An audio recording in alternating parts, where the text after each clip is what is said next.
14 फरवरी Valentine day. बाजार ने तय किया।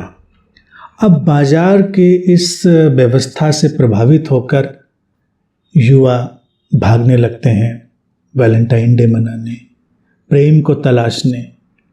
और वो कभी अपने से ये प्रश्न नहीं पूछते कि तुम्हें प्रेम क्यों किया जाना चाहिए। प्रेम को तलाशो बाद में, पहले प्रेम के लायक बनो। प्रेम को तलाशना नहीं होता है, प्रेम को अपने जीवन में पैदा करना होता है। ये चीज़ ध्यान देनी है। ये प्रश्न मैं हमेशा उठाता रहा हूँ। मैं जब विश्वविद्यालय में था तो अक्सर जो भी युवा थे, लड़के लड़कियाँ जो मित्र थे, उनमें से कई ऐसे प्रश्न उठाते थे कि कोई मुझे प्रेम नहीं करता। तो मैं उनसे यही प्रश्न पूछता था बड़े प्यार से।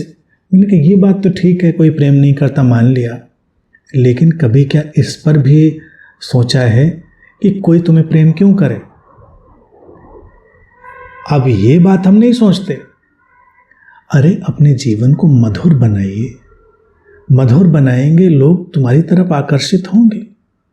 जीवन में विनम्रता लाएंगे, जीवन में सदाशयता लाएंगे, कुछ गुण विकसित करेंगे तो प्रेम हमारी तरफ अपने आप प्रवाहित होता है।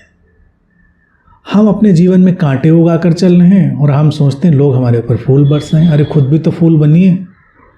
एक फूल खिलता है, हम बरबस उसके पास ठहरते हैं। तो जीवन में प्रेम की तलाश से पहले हमको अपनी खिलावट की तरफ ध्यान देना चाहिए। खिलावट का जो अभिप्राय है वो अनेक तलों पर है, अनेक तलों पर है। अगर हम उस खिलावट पर जाएंगे तो फिर प्रेम को तलाशना नहीं पड़ेगा। प्रेम तो एक अभिव्यक्ति के रूप में, एक अनुगूंज के रूप में आना ही आना है लौट कर। वो पूरे अस्तित्व की तरफ से आना है, एक आध व्यक्ति की तरफ से क्यों, पूरे अस्तित्व की तरफ से। तो जीवन को इस तरह से पोषित करना है, पोषण देना है, उसको नर्चर करना है, नरिशमेंट देना है कि तुम्हारे जीवन में खिलावट हो। अपने जीवन में जो कांटे हैं उनको निकालो। घृणा के, द्वेष के, ईर्ष्या के, अहंकार के जो कांटे हैं उनको निकालो। निकालो का अर्थ ये नहीं कि कोई ज़बरदस्ती करो, उनको पहचानो। पहचानोगे तो कांटे विदा होंगे। अच्छा, प्रेम में सबसे महत्वपूर्ण चीज़ क्या होती है कि कोई तुम्हें स्वीकार करे, पूरा स्वीकार करे, तुम्हारी कमियों के साथ स्वीकार करे, तुम जैसे हो वैसा तुमको स्वीकार। यही तो प्रेम में चाह होती है। तो कभी अपनी तरफ लौट कर देखा है क्या हम ऐसा करते हैं? तो जो तुम्हारी चाह है पहले उसको संसार में तो लाओ, तुम भी लोगों को वैसा स्वीकार करो जैसे वो हैं। निंदा मत करो उनकी, व्यवहार में लाओ अपने। जो तुमको चाहिए जीवन से वो जीवन की ओर तुम ले जाओ, क्योंकि तुम्हारा जीवन तुम्हारी अनुगूंज होता है। तुम्हारी जो जिंदगी है वो कहीं अलग से नहीं आती, तुम्हारी आंतरिक अवस्था का एक प्रतिध्वनि का रूप होता है। जो इनर स्टेट है उसकी इको होती है। तो प्रेम को तो हम ढूंढने निकल पड़े और अपने अंदर के वातावरण को बदलाने। तो जो अनुगूंज हमारे पास आएगी वो भी आधी अधूरी या हमारे ही ढंग की होगी। तो मूल बात पर ध्यान दो। प्रेम वगैरह ढूंढने की चीज़ें नहीं होती हैं। प्रेम जीवन के परिणाम के रूप में आते हैं।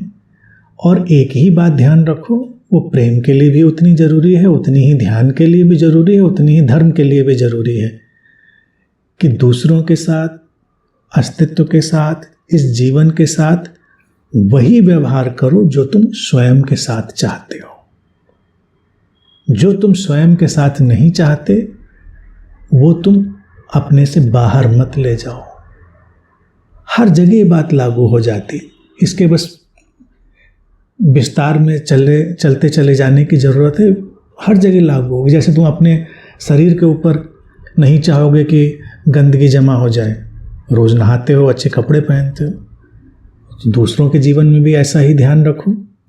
और दूसरों के जीवन में क्या, अपने आसपास के वातावरण में ध्यान रखो। हम गंदगी ना फेंकें, स्वच्छता रखें। ये सब छोटी छोटी बातें हैं, लेकिन यही सब बातें मिलाकर ही तो जीवन को प्रेमपूर्ण बनाती हैं। तो कुल मिलाकर मुद्दा यही है जियो और जीने दो। प्रेम का इससे बड़ा कोई मतलब नहीं है कि जियो भी और जीने भी दो। स्वयं के साथ जो चाहते हो वही दूसरों के साथ और पूरे अस्तित्व के साथ चाहो और व्यवहार करो। फिर प्रेम हर तरफ से तुम्हारी ओर आएगा, हर तरफ से तुम पर बरसेगा।